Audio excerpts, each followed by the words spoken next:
माननीय अध्यक्ष महोदय, मैं आपका बहुत बहुत धन्यवाद देना चाहूँगा कि वार्षिक प्रतिवेदनों पर विचार रखने का मुझे मौका दिया।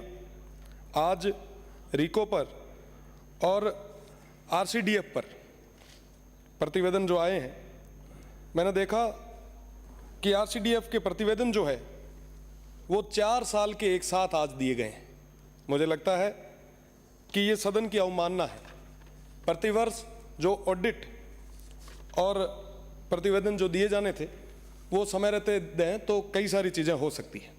आपके माध्यम से मैं मंत्री जी का ध्यान आकर्षित करना चाहूँगा, जैसा कि पहले भी तमाम सदस्यों ने विभिन्न प्रकार के घोटालों के बारे में बात की, भ्रष्टाचार की बात की।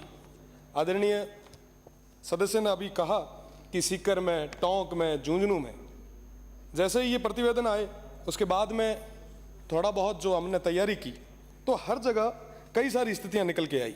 मैं आपको बताना चाहूँगा कि 2 साल पूर्व मालपुरा में एक बटर पैकिंग मशीन खरीदने के लिए 4.5 करोड़ का एक टेंडर हुआ, सिंगल टेंडर किया गया।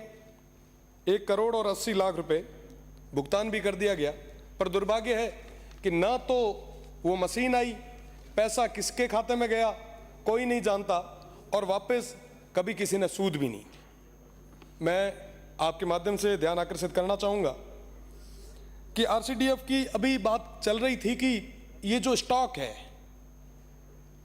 दूध का, पाउडर का, लगभग 14,000 टन घी का, ये इतना स्टॉक पड़ा है, इसका क्या करेंगे। इसके अंदर भी एक बहुत बड़ा खेल है। तमाम तरीके के जो प्रोडक्ट अभी मार्केट में आ रहे हैं, इन पे प्रोडक्शन की कोई डेट नहीं लगी हुई, एक्सपायरी डेट इस पे लिखी गई, क्योंकि ये रीप्रोसेस करके मार्केट में लाया जा रहा है। ये बहुत बड़ा मामला है। एक तरफ हम सब शुद्ध के लिए युद्ध कर रहे हैं और दूसरी तरफ अगर ऐसी घटनाएं आगे आती है तो मुझे लगता है कि मंत्री जी को इस मामले में कड़ा एक्शन लेना चाहिए। और सरकारी उपक्रम में जब एक्सपायरी माल मार्केट में बेचेंगे तो फिर आप अच्छी चीज़ों की किससे उम्मीद करेंगे। आज के समय में जेएलएन मार्ग पर मैंने एक ही डेयरी का इतना बड़ा वो स्टॉक देखा है, इतना बड़ा वो शोरूम टाइप का देखा है। हमारे वहाँ नहीं है साहब, पशुधन सबसे ज़्यादा है, पर डेयरी के मामले में हम बहुत पीछे।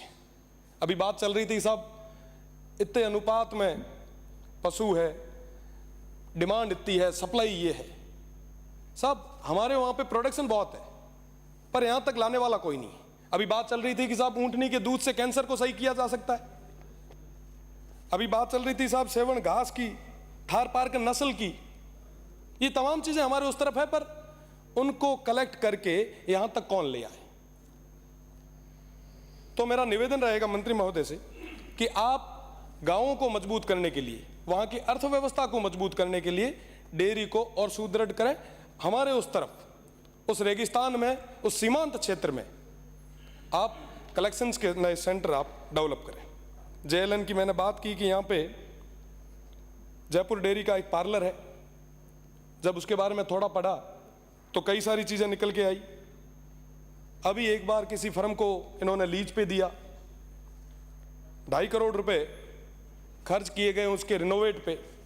वही एक ही फर्म को बिना किसी टेंडर के सीधा काम दे दिया गया। पता नहीं कैसे। मुझे लगता है कि वहाँ अंदर बैठे हुए लोगों को लगता है कि साहब यही करने वाले हैं। इसकी भी जांच होनी चाहिए। सीकर के टेंडर की अभी बात हुई तो मैं बताना चाहूँगा कि सीकर में अभी तक कभी कोई टेंडर हुआ ही नहीं। ठेकेदार करोड़ों रुपए डेयरी के लेके भाग गए, पर आज तक उसकी कोई रिकवरी नहीं हुई।